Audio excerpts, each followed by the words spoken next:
The too big to fail banks have become too big to jail banks, and increasingly they're too big to do anything but harm the future of the United States banks. And one of the guys who's trying to do something about that is Senator Sherrod Brown, who represents the great state of Ohio in the United States Senate. Sherrod Brown, Senator Brown, welcome back. Tom, good to be back with you. Sorry it's not in the studio this time, but that's quite all right. That's quite all right. It's 82 degrees in our studio right now. I think you're probably doing well if you're over there in the Senate building.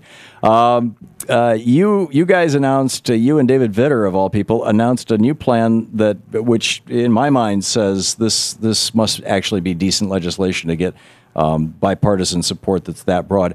Announced a new plan that would prevent any one financial institution from becoming so large and over-leveraged that it could put our economy on the brink of collapse or trigger the need for a federal bailout. I'm reading from a story, Dateline, Washington, D.C. I'm not sure if it was a press release or an article. Tell us about this. Yeah, there's interesting. I mean, you mentioned Vitter, and this who's a very conservative senator from Louisiana, Republican, and conservatives increasingly are the skepticism they have about big government, which is sort of the thrust of their party in many ways, or the center core of their party, are also beginning to have that same distrust of large banks and the power they wield, the economic power in the marketplace and the political power among regulators and in Washington. And that's really why Vitter and I are teaming up, because I think as a progressive, I've always thought that Wall Street's always exerted too much power in our country, and it's even more so now. One real quick statistic, back 20 years ago, the largest 6 banks in our country, combined assets were less than 20% of GDP. Today, they're more than close to 65% of GDP, these 6 largest banks. They get advantages when they borrow money. They get about a $80 billion subsidy, according to Bloomberg News, about almost a 1% advantage when they go on the capital markets to borrow money. So these banks are getting bigger and bigger because they have economic and political advantage in the marketplace.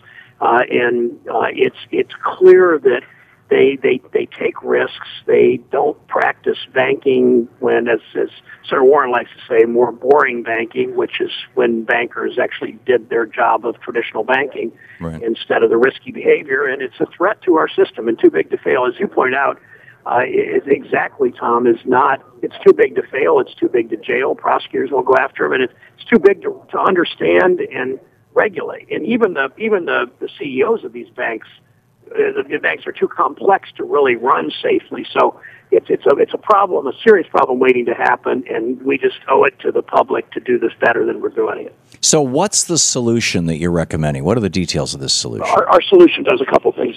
It takes away the safety net insurance that traditional banks have, with the Federal Deposit Insurance Corporation insuring deposits. It takes them away from those banks that engage in risky trading. If they're doing traditional boring banking, borrowing money, making loans, not engaging in buying and selling of derivatives and credit default swaps and all the things that Wall Street's done, as long as they're doing that, they keep their federal insurance. That's one thing. But the primary thing is to set higher capital standards. If you're a $10 billion bank, you've got to hold 15% of your assets in some kind of capital cushion, if you will, equity of some sort that really is real capital. And that way, if there's a downturn in the bank and it loses 7 or 8% of value, it's not so-called underwater and at high risk. But if the banks decide, the banks will do what banks traditionally did,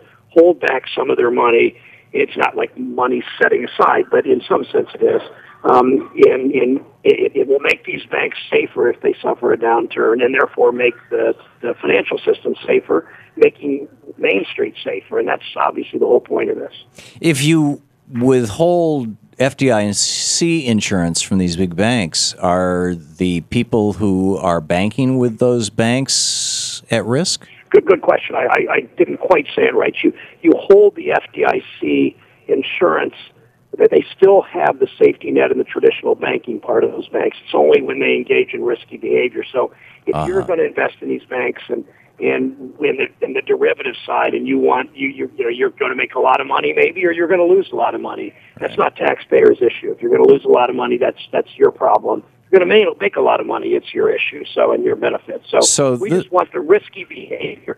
Government should never, the taxpayer dollar should never be part of a safety net for risky behavior, because it only encourages it. Because it really is, heads we win, tails you lose to taxpayers. And that's what happened in 2009 and 2010.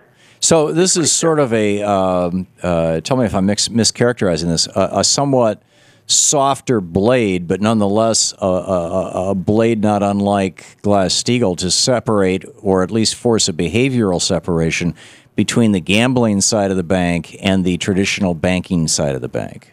Yeah, Glass-Steagall is both narrower and broader in that sense. Our bill does that. That's of our bill. Part of that. That's part of it. Mm-hmm. But the bigger part is the capital standards. Okay. And what we started with, you and I talked on the air about the Brown-Coughlin legislation during Dodd-Frank, where we actually broke up the 6 largest banks. None of them. They're as large as $2 trillion, $2.2 trillion, $2.3 trillion in assets.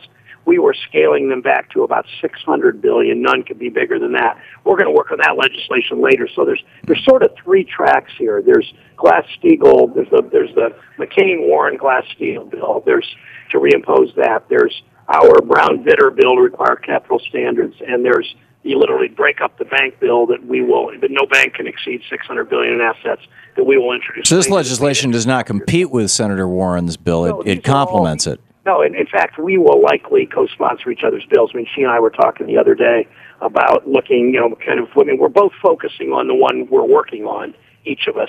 But, I mean, we are obviously allies on the banking committee and will continue to be. And these are not competing. These are sort of 3 tracks where I think we do all 3 approaches. The success of any one of the 3 would make a huge difference. I agree. Should people go to brown.senate.gov or sherrodbrown.com or both for more information? Go to either brown.senate.gov is our website, or Governor Hoffman's website. Sherrodbrown.com is our non-campaign, non-government website. Join us at either and get involved. Check it out.